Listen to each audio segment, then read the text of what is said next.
Hey guys, how are you all? Welcome back to the channel again. In today's video, I'm going to show you the how can you modify your Instagram's bio, or how can you apply different and attractive text to your Instagram bio.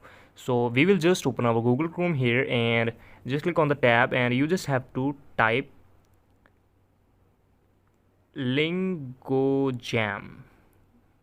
The website's name is LingoJam, and you just have to go on the LingoJam website here.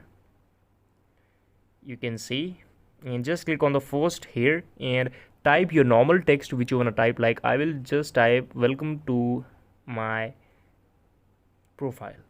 So you can see the different fonts of this text in below, and just copy the text from here, and you just have to copy it to your bio on your Instagram.